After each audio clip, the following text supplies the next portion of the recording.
নমস্কার বন্ধুরা, আজকে আমি তোমাদের সাথে শেয়ার করব healthy and tasty delicious fuchka. এই শীতে বিকেলে যদি বা সন্ধ্যেতে যদি এরকম ফুচকা বাড়িতে বানিয়ে নেওয়া যাতে কোনো কথা হয় না। আজ বাইরে যেতে ইচ্ছা করছে না, ঘরেতেই বানিয়ে নিও, কোনো নেই। এমনি জল দিয়ে ফুচকা আর সস দিয়ে ফুচকা, দু রকমের ফুচকা আমি আজকে তোমাদের করে দেবো। প্রথমে আলুটা সিদ্ধ করে মেখে নিয়েছি, ওতে জিরের গুঁড়ো, লঙ্কার গুঁড়ো দিয়ে দিয়েছি, পেঁয়াজ কুচি দিয়ে দিয়েছি, এবার দিচ্ছি শসা কুচি, এবার আমি এতে দিয়ে দেবো কাঁচা লঙ্কা কুচি দিয়ে দিলাম, এবার আমি দিয়ে দিলাম গাজর কুচি, এবার আমি এতে দিয়ে দিচ্ছি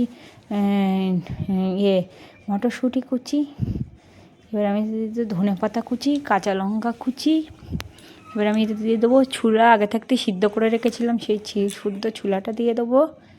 এবার আমি এতে একটা মশলা দিয়ে দেবো। এবার মাখা হয়ে গেছে, এর ওপর থেকে আমি বাদাম আর চানাচুর দিয়ে করবো। আর এতে আমি একটু লেবু রস আর একটু তেঁতুল যে গুলে রেখেছি ওতে একটু দিয়ে মেখে নিয়েছি, মেখে আমি সুন্দরভাবে ডেকোরেশন করছি। এবার আমাদের আলু মাখাটা রেডি। জল তেঁতুলটা প্রথমে আগে থেকে ভিজিয়ে রেখেছিলাম, এবার দিয়ে দিলাম লবণ পরিমাণ মতো, এবার দিয়ে দিচ্ছি একটু লঙ্কার গুঁড়ো, দিয়ে দিলাম মশলা, ভাজা মশলা দিয়ে দিলাম। এবার আমি দিয়ে দিচ্ছি লেবু রস, একটু ধনে পাতা কুচি আর একটু কাঁচা লঙ্কা কুচি দিয়ে আমি এইভাবে, আর গন্ধরাজ লেবু দিয়েছি, আর ওপর থেকে একটু লেবু দিয়ে এই ডেকোরেশন করে জলটা আমাদের রেডি হয়ে গিয়েছে।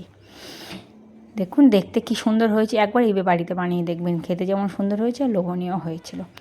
এই দেখুন জল দিয়ে তো আমরা খাবো, আর আমি একটু সুন্দরভাবে এই যে ডেকোরেশন করে দিয়েছি সস কাসুন্দি দিয়ে, প্রত্যেকটাই একটা করে মটরশুঁটি দিয়ে আর এরকম সুন্দরভাবে সাজিয়ে নিয়েছি।